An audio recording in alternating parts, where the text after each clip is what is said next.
지난 한 주일간 은혜 가운데서 잘 생활하시고 이 자리에 나오신 여러분들, 오늘 이 자리를 통하여 여러분들의 소원하고 기도하는 모든 것들이 주 앞에서 응답되는 아름다운 시간 되시기를 주의 이름으로 축원합니다. 자, 우리 인사하겠습니다. 우리 참으로 복된 시간 되시기 바랍니다. 인사하시기 바랍니다. 모쪼록 우리 성도님들, 이 자리에 나오신 이 자리가 여러분들에게 복되고 참으로 아름다운 시간 되시기를 주의 이름으로 축원합니다. 자, 우리가요, 가끔 세상에서 이제 경험하는 것들이 있죠. 제가 먼저 한번 우리 성도들에게 한번 질문할게요.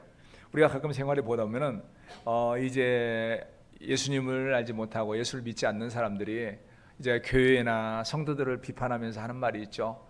자기가 만난 그 교회 다니는 사람들이 누가 어떻게 생겼고, 어떤 목사가 어떻게 생겼고, 어떤 장로가 어떻게 생겼고, 또 내가 아는 어느 교회는 어떻게 생겼고 하면서 막 열변을 토하면서 비판을 할 때가 있습니다. 우리 성도님들 그런 말을 들을 때는 어떤가요? 저도 이제 그 말을 가끔 들을 때면 듣다 보면 참 속상해요. 그런 일이 없었으면 좋겠고, 왜 그 사람이 그랬고, 왜 그 목사는 그랬고, 왜 그 교회는 그래가지고 저 사람한테 저런 말을 들을까? 그런 일이 없었으면 좋았을 뻔했다라는 생각을 합니다. 그런데 우리는 생각합니다. 제가 지난번에도 말씀을 드렸죠. 그런 분들이 보통 그렇게 말하는 이유는 자기가 예수를 믿지 않는 합당한 이유를 말하기 위해서 그래요. 그런데 중요한 것은요, 그것이 이유가 어떤지 우리가 분명히 믿음 생활할 때 알아야 할 것은요, 어떠한 이유, 어떠한 문제, 또 어떤 문제가 있는 사람을 만난다 할지라도 우리는 반드시 예수를 믿어야 하고, 참으로 예수 믿는 것이 우리 인생에서 가장 큰 복된 것임을 우리는 알고 또 그것을 고백을 해야 합니다. 사실 이게 굉장히 중요해요. 그런데 우리가 생활을 보면은 이것을 잘 알지 못해요. 많은 사람들이 교회는 다니고, 심지어는 세상 사람은 그렇다지만 이 믿음의 사람들까지도 교회는 다니고 예수 믿는다고 하는데, 우리가 예수님을 믿는 것이 얼마나 복된지, 얼마나 귀한 건지 이걸 알지를 못합니다. 그러다 보니까 이에 대한 감사가 없어요. 내가 예수님을 믿을 수 있다는 자체를 크게 감사하지 않아요. 그러다 보니까 이것이 참으로 복된 일이라는 것을 사실을 알지 못하니까 감격이 없습니다. 이 결과 나오는 것이 뭐냐? 여러 많은 사람들이 자기의 자녀나 자기의 친척이나 아니면 자기 자신이 생활에서, 세상에서 돈 잘 벌고 형통하고 뭔가 좋은 일이, 육신적으로 좋은 일이 있으면은 복 받았다, 너무 행복하다, 너무 좋다 막 자랑을 합니다. 근데 문제는 정작 그가 예수를 믿지 아니하고, 예수를 거부하고, 예배를 거부하고 그냥 세상으로 흘러가면은 그것에 대해서 두려워하지 않아요. 가슴 아파하지 않아요. 진짜 받아야 할 복이 이것이라는 걸 생각을 하지 않으니까 육신적으로 받는 육신적으로 잠깐 누리는 것에 대한 이 물질적인 것, 외적인 것에 대한 복에 대해서는 엄청 기뻐하는데, 예수를 믿고 믿음 안에서 살아가는 이 참 믿음을 통한 구원의 복에 대해서는 크게 생각하지 않아요. 고민하지 않아요. 근데 우리가 분명히 알 것은, 진짜 우리가 받아야 할 복은 뭐냐면은 내가 예수를 아는 것이 복이고, 그 예수를 믿는, 그래서 그걸 통해서 구원에 들어가는 이 복을 받아야 하고, 먼저는 이러한 복을 우리 자신이 받아야 하고, 동시에 우리의 가족과 우리의 자녀와 우리의 형제가 이 복을 받기를 사모해야 합니다. 그런데 우리가 그런 면에서 우리가 생각할 게 있어요. 오늘 본문에 보면은 이제 그 모습을 한번 보겠습니다. 오늘 본문에 보면은 이제 하나님께서 그것이 왜 복된 것인가 하는 것을 보여주는 것이 오늘 본문의 말씀이에요. 오늘 본문의 말씀은 우리가 잘 아는데, 지난번에 쭉 봐온 대로 이제 고넬료가 이제 베드로 사도를 하나님께서 주신 환상을 통해서 그를 초청을 하죠. 초청해서 와서 이제 도착을 했습니다. 이래서 오늘 본격적으로 말씀을 전하는 내용이에요. 그래서 이제 오늘 본문의 말씀부터는 그가 하나님께서 그에게 이제 환상을 통해서 굳이 고넬료에게 보내셔서 전하도록 하신 말씀의 메시지가 본격적으로 전해지는 것이 오늘 본문의 말씀입니다. 그러면서 이제 이것을 보면서 그렇게 복된 믿음의 자세를 가진 고넬료에게 하나님께서 이렇게 베드로 사도를 보내셔서 듣게 하신 그 메시지가 무엇이고, 그가 진짜 하나님께서 그에게 주시기를 원하신 복된 것이 무엇인가 하는 것을 보여주는 것이 오늘 본문의 말씀이에요. 모쪼록 저는 이 말씀을 통해서 이제 우리 성도님들 참으로 하나님께서 베드로를 통해서 고넬료에게 주신 이 구원의 복음이 오늘 우리 성도님들에게 또한 우리 여러분들의 가정에 은혜로서 전해지는 귀한 시간 되시기를 주의 이름으로 축원합니다. 자, 우리 그런 면에서 이렇게 한번 보도록 하겠습니다. 이 베드로를 통해서 말씀하신 이 구원의 복음의 메시지는 무엇이냐? 몇 가지가 있습니다. 첫째는요, 하나님을 경외하는 자도요, 올바른 믿음을 가져야 한다는 거예요. 오늘 말씀 가운데서요, 보겠습니다. 이제 먼저 우리가 볼 것이요, 34절 35절입니다. 우리 34절 35절 같이 한번 합독하도록 하겠습니다. 시작. 베드로가 입을 열어 말하되 내가 참으로 하나님은 사람의 외모를 보지 아니하시고 각 나라 중 하나님을 경외하며 의를 행하는 사람은 다 받으시는 줄 깨달았도다. 여기에 보면은요, 이 베드로가 이제 고백하는 거죠. 그래서 참으로 하나님은 외모를 보지 아니하고 각 나라 중 하나님을 경외하며 의를 행하는 사람을 다 받으시는 줄 깨달았다. 즉 다시 말해서 이 당시에 유대인들은요, 지금 생각할 때 저 일반적으로 생각한 것은 유대인들은 이 아브라함의 후손, 그 후손만이 하나님의 택하심을 받았고 그 후손된 사람만 그 은혜로 말미암아 천국에 들어간다고 생각을 했습니다. 그래서 이제 그 아브라함의 후손이 아닌 그 유대인이 아닌 다른 사람들은 미개한 사람들, 구원받을 수 없는 사람들, 하나님과 상관없는 사람들, 이렇게 생각을 했어요. 그리고 이 생각들이 이 초대교회에 이 사건이 있기 전까지 일반적인 유대인 그 기독교인들까지도 그 생각을 하고 있었습니다. 그런데 하나님께서 베드로에게 이 환상을 통해서 고넬료에게 가서 이제 말씀을 전하라고 하는데, 그 과정에서 고넬료를 보니까 그가 가진 그 믿음이나 신앙의 자세가 그 어떤 유대인에 비해서 부족하지 않더라는 거예요. 그 결과 그가 하는 말이, 하나님께서는 유대인이냐 이방인이냐 로마 사람이냐 이걸 보지 않는다는 거죠. 다만 하나님께서 보시는 것은 그의 중심에 무엇이 있느냐만 보시다라는 것을, 이것을 말씀을 하고 있다는 거죠. 즉 다시 말해서 그 중심에 하나님을 경외하는 것이 있더라는 거고, 또 그리고 동시에 말하는 것이 뭐냐면은 여기에 보면은 의를 행하는 사람은 다 받으신다. 다 받으신다. 우리는요, 이 의미를 알 필요가 있습니다. 경외하는 사람. 경외하는 사람은요, 제가 지난번에도 한번 말씀을 드렸지만 여기서 성경에서 말하는 것은요, 이 경외하는 것은 하나님이 참 신이 되심을 분명하게 믿고 그분을 두려워하는 마음으로 그분을 소중하게 섬기는 것이라는 의미를 갖는 것이 경외예요. 그러니까 우리 믿음의 사람들이 가장 가져야 할 믿음은 뭐냐면요, 하나님은 참 신이시다, 살아계신다. 그리고 그 하나님이 우리의 모든 걸 주관하시는 그분이고, 우리는 그분이 무조건 좋은 분이 아니라 두려운 분으로, 그러면서 그분을 존경하고 귀하게 여기면서 믿는 그 믿음의 자세를 가지고 있어야 해요.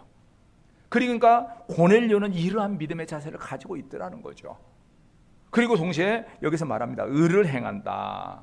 이 의를 행한다는 것은요, 도덕적으로 어떻게 의를 행했다라는 그런 의미도 있지만은, 이것의 의미는 뭐냐면요, 도덕적인 의미 이전에 참으로 여기에서 보면 하나님이 보시기에, 그러니까 하나님을 의식하면서 행하는 아름다운 삶의 모습이에요. 그러니까 그가 의를 행한 것이 그냥 도덕적으로 사람들에게 잘 보이기 위한 외식하는 사람들의 모습이 아니라, 그가 가진 그 하나님을 경외하는 믿음의 결과 거룩하게 살기로 해 몸부림치는 그 모습이 여기서 의를 행하는 모습이었어요. 그러니까 고넬료의 삶은 시종일관 하나님을 의식하고 하나님을 경외하며 하나님 보시기에 아름다운 모습으로 살려고 몸부림치는 모습이었다는 거죠. 그러니까 베드로는 보면서 유대인만 하나님을 의식하는 게 아니구나. 그리고 하나님께서 하나님을 의식하고 하나님을 두려워하며 하나님을 섬기며 그 믿음 안에서 살려고 몸부림치는 사람을 하나님은 받아주시는구나. 받아주시는구나. 이 고백을 하는 거예요. 우리가 우리가 알 것은요, 성도들이 참으로 믿음 생활할 때 기억할 것은 하나님께서 받아주셔야 한다는 거예요. 받아주신다는 건 뭐냐? 여기서 받아주신다는 것은 구원의 복음을 들을 수 있도록 그 자리를 허락해 주시는 거예요. 우리가 여러분들이 오늘 이 자리에 나온 것이 여러분들의 생각과 노력으로 나온 것처럼 보이지만 하나님께서 받아주셨습니다. 이거 아셔야 해요. 실제적으로요, 우리 생활에서 보면 많은 사람들에게 복음을 전해도 절대 나오지 않는 사람 안 나옵니다. 그리고 나오지만 듣지 못하는 경우가 의외로 많아요. 귀가 다치고 마음이 다쳐서. 그런데도 불구하고 이 자리에 나와서 은혜를 사모하고 말씀을 들을 수 있는 거, 이게 하나님께서 받아주셨다는 거죠. 오늘 여기에서도 바로 이 고넬료에게 이렇게 베드로를 보내서까지 그에게 말씀을 전하도록 하신 것은 그가 그냥 막 악하게 살고 마음대로 한 그런 모습이 아니라 하나님을 경외하고 그 하나님을 의식하며 사는 그에게 하나님이 주신 첫 번째 복이었더라는 거예요. 우리가 이걸 보면서 분명히 알아야 할 것이 있습니다. 오늘날 우리 생활에서 보면은요, 많은 사람들이 세상 사람도 그렇고 심지어는 교회를 다니는 사람들까지 하나님을 경외하지 않아요. 교회는 다니는데 나름대로 세상에서 착하긴 하는데 하나님을 경외하지 않아요. 하나님 보시기에 아름다운 모습으로 살려고 몸부림치지 않아요. 그냥 적당히 사람들한테 손가락질만 안 받으면 된다. 그리고 사람들 앞에서는 사람들이 손가락질하는 건 두려워하는데 하나님 보시기에 아름답지 못한 것에 대한 두려움이 없이 살아가는 경우가 의외로 많더라는 거죠. 그런데 분명한 것은 믿음의 성도는, 참된 신앙의 성도는 하나님을 경외합니다. 여러분들의 삶에서 항상 하나님을 경외하고 아셔야 하고, 그래서 우리의 모든 삶 가운데 살아계신 하나님을 항상 기억하고 그 하나님 보시기에 아름다운 삶을 살려고 몸부림을 쳐야 해요. 그런데 아까 제가 서두에 그 말씀드렸잖아요. 우리가 세상에서 보면은 어떤 교회 다니는 사람이 어떻고, 어느 교회에 어떤 목사가 어떻게 했고, 어느 교회가 어떻고, 어느 장로가 어떻고, 이런 말들을 듣는다고 했잖아요. 그 듣는 이유가 뭐냐면 직분은 그거 가졌지만 하나님을 경외하지 않기 때문이에요. 성도라는 이름은 가졌지만 하나님을 경외하지 않으니까 이런 문제들이 막 쏟아져 나오는 거예요. 분명한 것은 세상에 알곡과 가라지가 같이 있는 것처럼 교회 다니지만은 직분 받았지만은 그렇게 사는 사람 분명히 있는 건 사실이지만은 우리는 그들의 모습이 아니라 오늘 고넬료와 같이 참된 이런 하나님을 경외함과 그 믿음에 따른 의를 행하는 그 믿음의 삶을 살려고 몸부림을 쳐야 합니다. 그것이 왜 중요하냐? 그렇게 될 때에 하나님께서 받아주시고 그 결과 주시는 은혜를 받아 누리기 때문이에요. 그러면 우리는 생각합니다.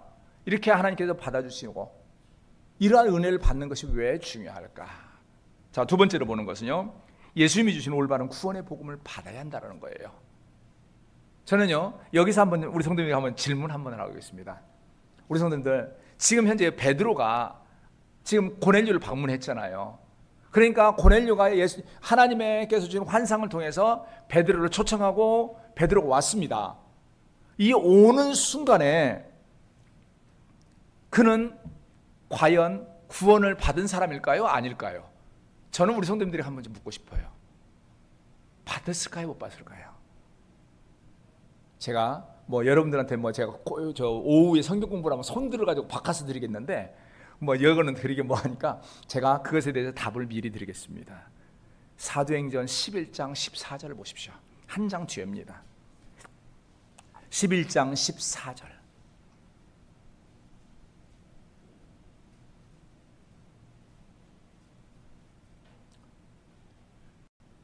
14절. 자, 우리 함께 합독합니다. 자, 시작. 그가 너와 내 온 집이 구원받을 말씀을 내게 이르리라 함을 보았다 하거늘. 여기에서 뭐라고 합니까? 구원 받은 말씀입니까? 받을입니까? 받을 말씀이에요. 미래형이에요. 즉 다시 말해서 고넬료가 비록 하나님에 대한 간절함도 있고 또한 하나님께서 그에게 환상을 주셨지만은 아직은 구원에 이르지 못했다는 거예요. 왜 그럴까요? 그는 하나님을 경외하는 모습도 있지만은 분명한 올바른 믿음을 통하여서 구원의 자리에 들어가지 못했기 때문이에요. 하나님께서는 그가 하나님을 경외하고 그가 하나님의 말씀대로 살려고 몸부림치는 그 모습을 통해서 하나님은 베드로를 보내주세요. 그리고 그가 올바른 구원의 백성으로서 살아갈 수 있는 길을 주시기 위해서 그에게 말씀을 듣도록 하셨더라는 거죠. 우리가 분명히 알 것은 성도된 존재는요, 단순히 교회만 다닌다고 구원받는 거 아닙니다. 의외로 많은 사람들이 그렇게 생각해요. 나 교회 다니니까 죽으면 천국 갈 거야. 나 교회 다니니까 구원 받을 거야. 과연 그럴까요? 하나님 보시기에도 그럴까요? 미안한 말이지만 아닙니다. 진짜 구원은 뭐냐면은 올바른 믿음을 가져야 해요. 즉 다시 말해서 분명한 내가 어떠한 믿음, 누구를 어떻게 믿고 왜 구원을 받는가에 대한 분명한 신앙을 가지고 그 믿음으로 나아가야 한다는 거예요.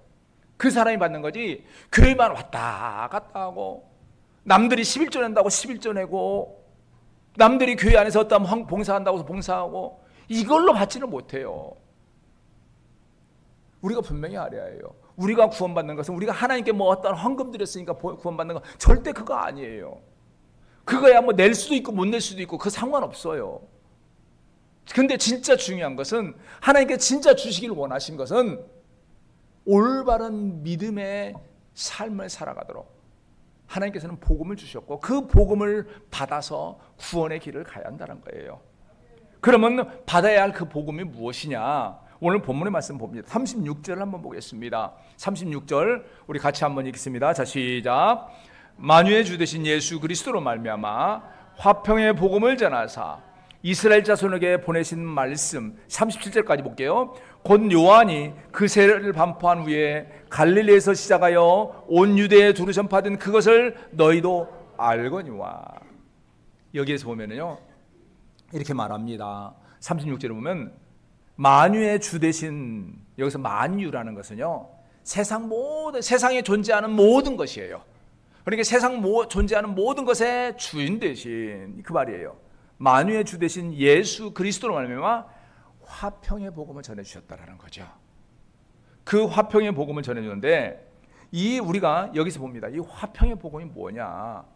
뭐 이 복음이 들어가면은 뭐 성도들끼리 화평해가지고 쌈도 안 나고 마음도 안 상하고 뭐 이러냐? 물론 이 복음이 들어가면 그만큼 평안하고 화평을 누리는 건 사실입니다. 그런데 완벽하지는 않아요. 그럼 여기서 말하는 화평의 복음은 뭐냐면은 여기서 그 다음에 말합니다. 여기서 37절에 보면은 요한이 그 세례를 반포한 후에, 그게 세례를 반포했다가는 회개의 세례를 말하는 거예요. 회개를 외치는 그 세례를 반포한 후에 갈릴리에 시작해서 온 유대에 두루 전파된 그것을 너희도 알거니와. 즉 예수님께서 십자가를 지시고 죄사함의 그 역사, 그 이룬 거. 그래서 말씀하는 것이 마지막 43절이에요. 우리 43절 같이 한번 읽겠습니다. 시작. 그에 대하여 모든 선지자도 증언하되 그를 믿는 사람들이 다 그의 이름을 힘입어 죄사함을 받는다 하였느니라. 즉 여기서 화평의 복음은요, 이 복음을 받았다고 해서 하루아침에 삶이 뭐 누군가와 화평해지고 가정이 화평해지고 이런다는 의미가 아니에요. 이 화평의 복음은 뭐냐면은 사람은 원래 하나님과 죄로 인해서 하나님과 원수되었습니다. 하나님부터 멀어졌어요. 이 멀어진 존재가 예수님께서 십자가를 감당하시고 그 죄의 문제를 해결하심으로 말미암아서 그 예수님을 믿기만 하면은 그 죄의 문제, 즉 하나님과 멀어지고 하나님과 원수된 이 죄의 문제가 해결된다는 거예요. 즉 하나님과 화평케 되는 역사가 이루어진다는 거죠. 여기서 예수님께서 오셔서 주신 것은 바로 이 화평의 복음을 주셨더라는 거예요. 그러니까 여기서 말하고자 하는 것은 지금 이제 고넬료가 받아야 할 것은 그는 막연하게 하나님을 알고 하나님을 의식하고 하나님의 말씀대로 착하게 선하게 거룩하게 살려는 몸부림은 있었지만은 그의 안에 예수님이 참 자기에게 주신 화평의 복음을 받지 못했더라는 거예요. 우리 믿음의 성도들이 중요한 것은 교회 다니면서 착하게 살고 은혜롭게 살고 때로는 우리가 기도하면서 마음의 평강을 누리는 거 그거 중요합니다. 그러나 진짜 중요한 것은 그 안에 우리에게 주신 예수님이 하나님과 우리를 화평케 하신 그 화평의 복음을 받아야 해요. 그래서 하나님과의 화평의 삶을 누리는 것이 화평의 복음이라는 거죠.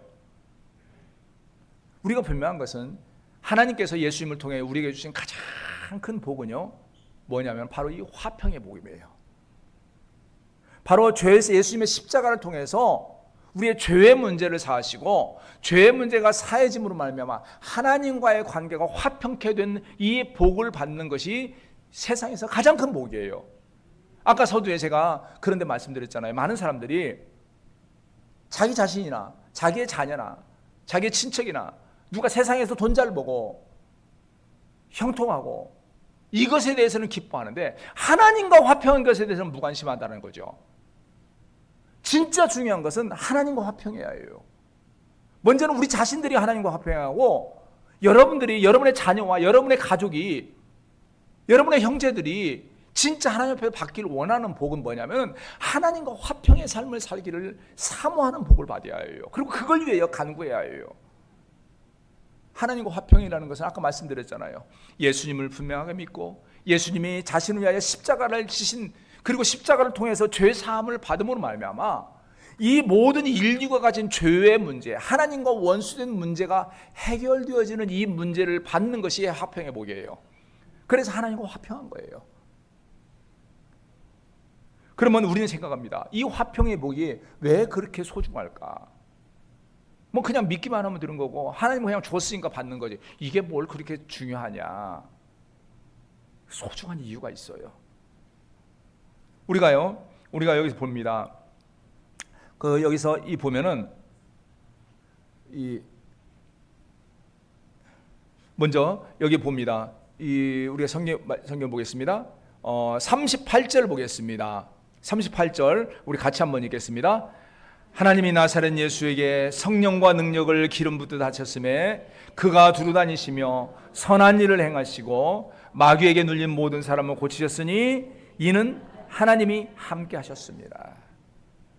우리 기독교 신앙에서 가장 어려운 신앙 가운데 하나가요 삼위일체 신앙입니다. 우리 하나님은 성부, 성자, 성령이 각 위를 가지고 계시지만은 함께 역사하시는. 그래서 우리가 성경 공부할 때 우리 공부 많이 했죠. 성부 하나님은 우리의 창조를 담당하시고 또한 성자 예수님은 우리의 구원을 완성하신, 그리고 성령 하나님은 그것을 우리에게 적용하는 것이라고 제가 말씀을 드렸어요. 그런데 예수님을 통한 이 십자가의 구원 사역은 뭐냐면은 그것이 단순히 그 예수님께서 십자가를 지시는 것이 예수님의 사역이지만 예수님 혼자 감당한 게 아니라는 거죠. 뭐냐면 여기서 말씀드린 대로 성령 하나님께서 여기서 말합니다. 하나님이 나사렛 예수라는 것은 가장 연약한 모습으로 오신 사람의 몸을 입으신 예수님을 말해요. 예수님이 본래는 성자 예수님은 위대하신 분이에요. 참 하나님이세요. 그러나 사람의 몸을 입고 오신 결과 연약해졌어요. 그 가운데서 성령께서 그 예수님과 함께 하심으로 이 일을 감당을 하셔요. 그런데 여기서 말합니다. 감당하셨는데 이는 하나님이 함께 하셨습니다. 성부 하나님이 함께 하셨다. 즉 하나님께서 우리가 믿는 이 구원의 복음이 너무너무 소중한 이유는 뭐냐면은 그냥 예수님 혼자 감당했어도 귀한 건데, 그냥 십자가 진 것도 귀한 건데, 성삼위 하나님, 성부, 성자, 성령 하나님이 이 성삼위 하나님이 함께 완성하여서 우리에게 주신 은혜가 바로 뭐냐? 이 구원의 십자가의 구원의 은혜예요. 왜냐하면 그것이 반드시 필요하기 때문에. 세상에 벌레만도 못하는 우리를 살리기 위해서 성부, 성자, 성령 하나님이 공동으로 완성하신 것이 뭐냐면 이 십자가를 통한 구원의 복음. 그리고 이걸 믿기만 하면은 구원에 들어가도록 하는 은혜를 주셨더라는 거예요. 우리가 생활에서 가끔 보면은요, 많은 사람들이 겁니다. 우리가 전도를 하면은 마치 뭐 큰 잘못된 것처럼 막 그걸 거부하고 대적하는 사람들이 있어요. 그리고 어떻게 해서 예수를 믿는다고 교회 나오면 자기가 예수 믿어주는 줄 알아요. 그러면서 우리가 예수 믿으라고 하면 막 하면서 나 안 믿어 어쩌고 하면서 큰 소리 치는 사람이 있어요. 제가 언젠가 그 말씀 드렸죠? 우리가 솔직히 누가 이렇게 전도하면서 예수님 믿으시고 우리 교회 좀 나오세요 그러면 우아를 이렇게 훑어보면서 나 교회 안 가 어쩌고 막 그러면은 또 제가 또 성격이 좀 급해요. 그러다 보면 그 순간에 순간적으로 나오는 말, 하고 싶은 말이 있어요. 뭐예요? 안 나올란 말아. 믿기 싫으면 말아. 이 말 하고 싶어요. 왜 그럴까요? 물론 제가 뭐 첫째는 성격이 좀 못된 그런 것도 있지만은 하나님 아쉬워서 준 게 아니에요. 하나님은 우리를 불쌍히 여겨서 생명의 복음, 세상에서 가장 귀한 구원의 길을 열어주셨어요. 이 열어주신 이 길을 가자라고 하는 거고, 이게 너무너무 복된 길이어서 권하는데 자기가 무슨 대단해서 그걸 받는 건 줄 알고 큰 소리 쳐요. 한마디로 세상에서 진짜 가짠치도 하네. 웃기지도 않아. 하나님이 자기에게 은혜로 주신 건데 은혜인지 모르고 함부로 말해. 그런데 그게 아니에요. 우리가 받는 이 구원의 복음은 성삼위 하나님이 우리에게 완성하신 우리에게 너무너무 소중하고 귀한 거라는 거예요. 그러면서 동시에 이것은 화평케 하는 복음입니다. 화평케, 이것이 소중한 이유는 화평의 복음, 하나님과 화평인데 이 의미라리아예요. 왜 화평의 복음이 중요할까요? 성도가 하나님 삶에서 하나님과 화평한 것이 너무너무 중요한데요, 하나님과 화평케 됐을 때에 우리 삶에 모든 은혜가 임해요. 많은 사람들이 그래요. 하나님께서 하나님 나 이것도 주세요, 뭣도 해주세요. 근데 주라는 건 많은데 하나님과 화평하지 않아요. 화평한다는 건 뭘까요? 관계가 좋다라는 거잖아요. 이전에 하나님과 원수된 것이 없어지고 하나님과 좋은 관계가 되는 거예요. 그래서 우리가 말할 때 뭐라고, 하나님 아버지, 세상에 자녀, 부모, 자식만큼 좋은 게 없잖아요. 저는 제가요 참 보면서 가끔 그럽니다. 참 부모 자식의 관계가 좋다. 가끔 저희 아이들이 그래요. 나한테 아빠 나 하는데 이것 좀 해줘 그래요. 해주면 안 될까도 아니고요, 해줘요. 그래서 해주는데 나중에 보면요 참 당당하다. 참 당당하다. 그러니까 그럼 우리 애들이 꼭 하는 말이 있어요. 아빠니까. 아빠니까. 그리고 대체는 아빠니까 당당한 건 맞아요. 근데 우리가 하나님 앞에 왜 당당한가요? 우리는 죄인이잖아요. 자격 없잖아요. 그런데 하나님과의 관계가 화평케 되니까, 화평케 됐을 때 우리가 그걸 누린다는 거죠. 우리가 화평한 것이 복된 이유는 뭐냐면 아까 말한 대로 먼저 성삼위 하나님이 이루신 복도 되지만은 이로 말미암아 하나님과의 관계가 화평케 돼요. 화평케 되면 하나님은 우리와 함께 하세요. 동행하세요. 그리고 우리의 한숨까지도, 우리의 가슴 아파하는까지도 하나님께서는 넘기지 않아요. 우리의 육신적으로 보면 그러잖아요. 여러분의 자녀가 때로는 얼굴이 어두우면서 말을 안 해도 금방 알잖아요. 그거 보면서 야 너 무슨 일이 있냐. 부모들은 내가 안 먹어도 해주고 싶어하는 것이 부모의 마음이란 말이죠. 우리가 하나님과의 관계가 화평케 될 때 이런 은혜가 임해요. 근데 많은 사람들이 하나님과의 화평의 관계는 이루지 않고 복만 받으려고 그래요. 근데 중요한 것은 우리가 하나님과 화평케 되는 것이 중요하고, 그랬을 때에 하나님께서 우리와 동행해 주시고 우리의 기도를 들어주시고 우리의 모든 걸 책임져 주신다는 거죠. 그래서 주님께서 우리에게 주신 이 화평의 복음이 우리에게 중요한 것이고, 우리 믿음의 성도는 이 화평의 복음을 통해서 온전한 하나님의 백성으로 거듭나게 하고, 오늘 여기서 보낼 이유는 바로 하나님께서는 그가 하나님을 향한 경외하는 그 마음이 있는 걸 아시고 그에게 이 화평의 복음을 통해서 예수님을 통한 하나님과 화평의 삶을 살아가도록, 온전한 구원의 삶을 살아가도록 은혜를 주시기 위해서 베드로를 보내주셨다는 거죠. 하나님께서는 바로 여러분들이 하나님을 사모하고 경외하는 삶을 살아갈 때에 말씀을 통해서 또한 여러분의 예배를 통해서 복음을 통해서 하나님과 화평케 되는 예수님의 십자가를 통한 화평케 되는 그 구원의 은혜를 주시고 또한 그 은혜를 누리게 하십니다. 소망하는 것은 이 자리에 계신 우리 성도님들 모두가 모쪼록 이렇게 예수님을 통해서 우리에게 주신 하나님과 화평케 되는 그 구원의 복음을 잘 받아들임으로 말미암아 온전한 믿음을 통해서 하나님과 화평을 누리는 귀한 여러분들의 삶을 사시기를 주의 이름으로 축원합니다. 자, 그러면서 마지막으로 이렇게 화평케 된 자에게 주님께서는 명령하는 삶의 모습이 있습니다. 마지막 세 번째로요, 예수님의 이름으로 죄사함과 심판을 받을 것을 전해야 한다는 거예요. 우리가 42절 43절을 같이 보겠습니다. 42절 43절 같이 한번 합독합니다. 우리에게 명하사 백성에게 전도하되 하나님이 살아있는 자와 죽은 자의 재판장으로 정하신 자가 곧 이 사람인 것을 증언하게 하셨고 그에 대하여 모든 선지자도 증언하되 그를 믿는 사람들이 다 그의 이름을 힘입어 죄사함을 받는다 하였느니라. 여기서요 우리가 볼 것이 있습니다. 여기서 42절에 보면 우리에게 명하사 그래요. 명하사라는 말은 명령입니다. 하나님께서는요 예수를 믿어 하나님과 화평케 된 사람들에게 명령하신 명령이 있어요. 명령은 뭘까요? 반드시 행하라는 거죠. 그런 명령이 뭐냐? 바로 백성에게 전도하되 그래요. 전도하라고 그랬어요. 그러니까 우리가 생활에서요 많은 성도들이 전도의 이야기만 나오면 벌써부터 이렇게 뒷목이 답답해지는 분들이 많을 거예요. 교회 가면 전도하라는구나. 이거 전도도 내가 어떻게 전도를 해야 하냐? 전도를 못 하는데 힘이 드는데 교회는 그냥 다니기만 하면 좋지 전도하라는 것이 제일 힘들어. 뭐 이런 경우가 많습니다. 그런데 우리는 알 필요가 있어요. 여기서 주님께서 명령하신 전도, 이 의미가 알아야죠. 제가 언젠가도 우리 성도들에게 이것에 대해서 말씀을 드렸죠. 일반적으로 전도한다 그러면은 내가 성경적인 이론이나 내 성경적인 지식 가지고 누군가의 생각을 꺾어서 예수를 믿게 만든다라는 생각을 가져요. 그런데요, 분명한 것은 우리는 다른 사람의 생각을 꺾을 수도 없고 그를 강제로 믿게 할 수도 없습니다. 여기에서 성경에서 말하는 이 전도는요, 그것이 아닙니다. 여기서 이 전도라는 말이 뭐냐면 원어를 보면 캐릭소라는 단어를 사용해요.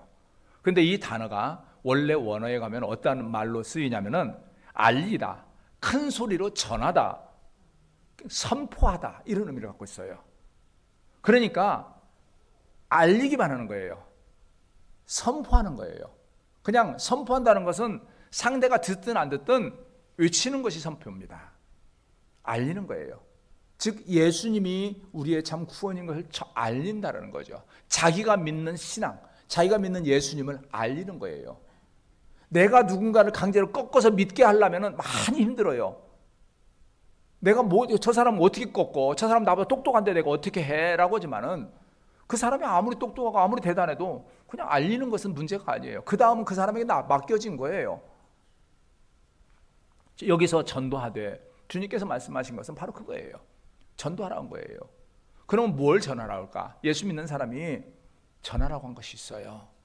바로 여기 보면은요, 이 첫째는 뭐냐면은 이 두 가지를 말을 합니다. 하나님이 살아있는 자와 죽은 자의 재판장으로 정하신 자가 곧 이 사람인 것을 증언하고, 그 두 번째는 모든 선지자도 증언하되 그를 믿는 사람들이 다 그의 이름을 힘입어 죄 사함을 받는다. 즉 다시 말해서요, 예수님의 이름을 통해서 예수님을 믿음으로 말미암아 죄 사함을 받는 것을 전하는 것이고, 또 그렇게 죄사함의 길을 주신 예수님이 장차 오실 것인데 오실 때는 심판주, 살아있는 자와 죽은 자를 심판하는 심판주로 오신다는 걸 전하는 거예요.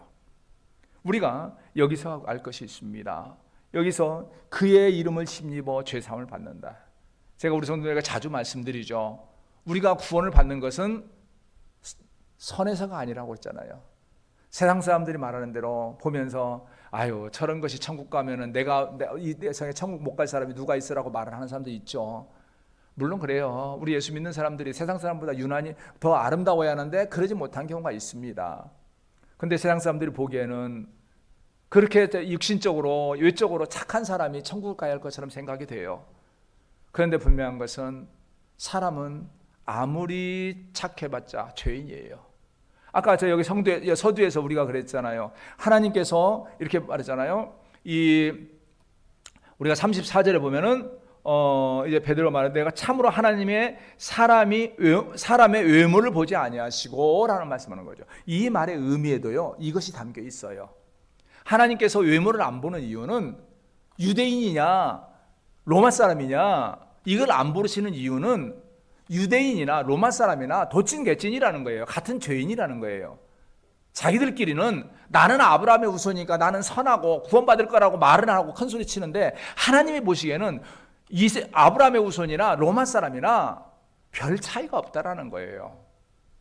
그래서 주신 것이 예수님이 이 땅에 오셔서 하나님과 화평케 하는 그 구원의 복음, 십자가를 통한 이 구원의 복음을 완성해 주셨고, 그걸 믿기만 하면은 뭡니까? 마지막에 그 이름을 힘입어 죄 사함을 받게 하는 거죠. 오늘 우리가 예수 믿는 사람이 왜 예수를 믿어야 하냐면은 이것 통해서 우리가 죄 사함을 받아 구원을 받는 거예요. 우리가 만약에 우리의 선한 모습으로, 완성된 모습으로 천국에 간다면은 누가 들어갈 것 같아요? 죄송하지만 여기 있는 목사도 못 들어갑니다. 여러분도 못 들어가요.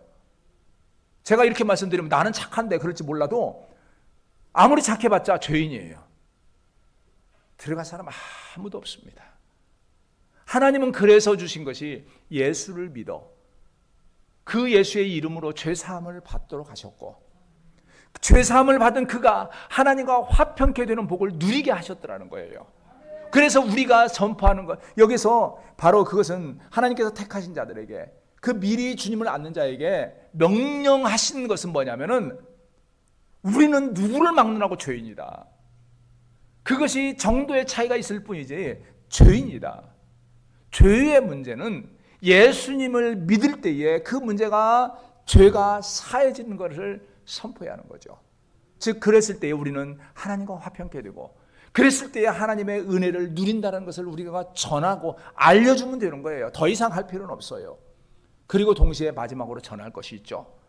바로 여기서 말한 대로 여기서 하나님이 살아있는 자와 죽은 자의 재판장으로 예수님이 오도록 정하셨다라는 거죠. 즉 다시 말해서 장차 예수님은 이 세상에는 반드시 하나님의 심판이 있을 것이고, 심판날에는 예수님이 이제는 우리를 위하여 희생하신 분이 아니라 심판의 주의 재판장으로 오실 것을 말해야 한다는 거죠. 사실 이게요, 우리가 굉장히 중요합니다. 이렇게 전도할 때에 예수 믿어 우리가 죄 사함을 받는다, 심판을 받는다 이렇게 말하면 어떤 사람들은 자기 말한 대로 그냥 대놓고 그래요. 예수 믿으면 천국 가고 안 믿으면 지옥 가. 너 지옥 갈겨. 이러지 마요. 그요, 참 사람이 있습니다. 안 믿는 사람도요, 그 천국 간다고 그러고 저 복 받는다고 하면 좋다고 그러고요, 너 지옥 가 그러면 열받습니다. 그런데 이거 사람들이 이렇게 성경에서 이 심판주로 오신단 말을 전하라고 그랬으니까, 나는 선포하라고 그랬으니까 나는 네가 성질 내든 말든 상관없어. 그러고는 너 지옥 갈겨? 이러면 큰일 납니다. 그럼 쌈박질만 합니다. 그러니까 이것은 지혜롭게 말이에요. 하나님께서 우리에게 주신 이 심판이 있을 거라고 말했기 때문에 우리가 선택할 길은 예수님의 이름을 통해서 예수님을 믿고 죄사함을 받아 하나님과 화목한 삶을 살아야 한다. 이걸 전하는 것이 중요해요. 하나님께서는요, 바로 이것을 말씀하셨고, 또한 이러한 은혜를 받도록, 이 사실을 알고 믿음에 이르도록 하나님께서는 베드로를 통해서 고넬료에게 이 말씀을 전하도록 했어요. 왜냐하면요, 베드로가 하나님을 경외하고 그 안에 의롭게 살려고 몸부림치는 모습이 있었기 때문이죠. 소망하는 것은요, 우리 성도님들 모쪼록 하나님을 경외하는 믿음으로 주님께서 우리에게 주신 이 십자가의 구원의 죄사함의 은혜를 모두 받아 누림으로 말미암아 참으로 하나님과 화평하는 복음을 누릴지언정 어떠한 누구도 장차 심판주로 오시는 예수님 앞에서 심판의 자리에 서는 일이 있지 않는 아름다운 여러분들이 되시기를 주의 이름으로 축원합니다. 나같이 기도하겠습니다. 은혜가 많으신 여호와 하나님 아버지, 귀하신 은혜와 사랑을 진실로 감사합니다. 연약하고 부족한 저희들을 사랑하여 주시고 때를 따라 우리에게 놀라운 복을 더하여 주셔서 오늘도 이제 거룩한 주일 주님 앞에 나와서 우리를 위하여 십자가를 지시고 우리에게 하나님과 화평의 길을 허락하여 주신 그 은혜를 기억하고 또한 그 사실을 믿으며 그 믿음의 삶을 살아갈 수 있도록 복을 주신 것 진실로 감사합니다. 하나님 아버지 간구하고 권하오니 우리 모든 성도들 모쪼록 모두가 참으로 우리를 위하여 십자가를 지시고 화평의 복음을 주신 예수 그리스도를 분명하게 믿는 그 믿음을 통하여 온전히 하나님과 화평의 복음을 누리게 하시고 한 사람도 그 믿음에서 벗어나 육신의 욕망을 쫓아가는 그런 일이 있지 않도록 은혜를 더하여 주시옵소서. 예수 그리스도 이름 받들어 기도합니다. 아멘. 찬송 216장 부르면서 하나님께 헌금 예물 드리겠습니다.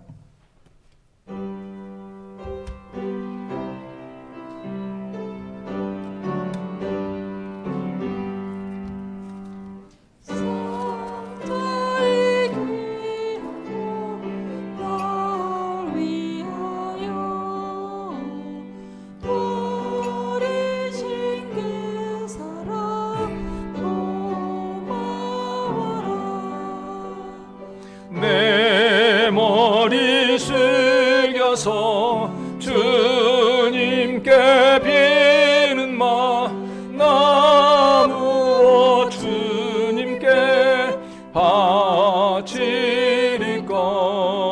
마지막 절입니다. 만 가지 은혜를 받았으니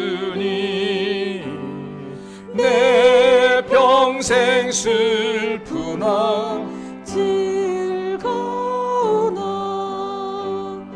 이 몸을 온전히 주님께 바쳐서 주님만 위하여 살겠네. 아멘. 하나님 앞에 드린 예물을 위하여 기도하겠습니다. 은혜가 많으신 여호와 하나님, 귀하신 은혜를 진실로 감사합니다. 연약하고 부족한 저희들을 지난 한 주일 동안 눈동자가 지키시고 은혜를 더하심으로 말미암아 귀하고 복된 날 주 앞에 나와서 힘을 다하여 예배하고 영광 돌릴 수 있도록 은총을 다하신 것 진실로 감사합니다. 하나님 아버지, 간구 없는 것은 오늘 주님께서 사랑하는 우리 귀한 성도들 오늘 주님 전에 나와서 힘써 예배하고 또한 주님 앞에 한 주일간 받은 은혜에 감사하여 귀한 예물을 정성을 다하여 주님 앞에 드립니다. 하나님 아버지, 주님 앞에 귀한 예물 드리는 우리 성도들의 이 손길 그 믿음의 고백들을 받아주시고 하나님께 힘써 드리는 이 손길에 놀라운 은혜를 더하여 주시옵소서. 하나님 아버지, 간구 없는 것은 그리하여서 우리 성도들 이 삶을 살아갈 때에 육신적인 것에 얽매여서 육신적인 문제로 인하여 근심하지 않게 하시고 때를 따라 부어주시는 하나님의 은혜로 말미암아 기쁨과 감사와 은혜가 충만할 수 있도록 은혜를 더하여 주시옵소서. 하나님 아버지, 특별히 간구 없는 것은 우리 성도들 이 귀한 예물 드리며 여러 가지 신앙의 고백을 주님 앞에 드리는 줄 압니다. 감사의 고백은 더 큰 감사가 되게 하시고 염려하며 근심하며 기도하는 문제들은 해결되어지는 아름다운 시간 될 수 있도록 허락하여 주시고 또한 우리 성도들의 손길에 풍족한 은혜를 더하여 주셔서 구워주고 나눠주고 베푸는 귀하고 놀라운 역사가 있게 하시고 어떠한 경우에도 육신의 연약함과 손길의 연약함으로 인하여 근심하지 않도록 은혜를 더하여 주시옵소서.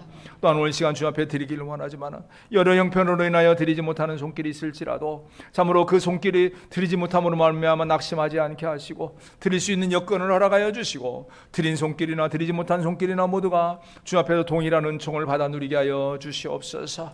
또한 간구 없는 것은 오늘 이 귀한 예배를 위하여 정성을 다하여 준비하며 수고한 귀한 손길들이 많이 있습니다. 그분들의 수고와 헌신을 기억하시고 수고한 그 손길 위에 주님께서 복을 더하여 주시옵소서. 오늘도 이 귀한 예배 주님께서 홀로 받으시고 정성을 다하여 드리는 이 손길까지도 책임져 주시옵기를 원하옵고 예수 그리스도의 이름 받들어 기도합니다. 아멘. 이제는 우리 주 예수 그리스도의 은혜와 아버지 하나님의 크신 사랑과 성령님의 감동 감화 교통하심의 그 은혜가 오늘 이 자리에 나와서 힘을 다하여 주님께 예배하는 우리 모든 성도들 머리 위에와 그 가정과 사업터 위에 또한 오늘도 주의 이름으로 제단을 쌓는 전국에 있는 모든 교회와 세계 선교 현장 위에 이제로부터 영원토록 함께 있을지어다. 아멘.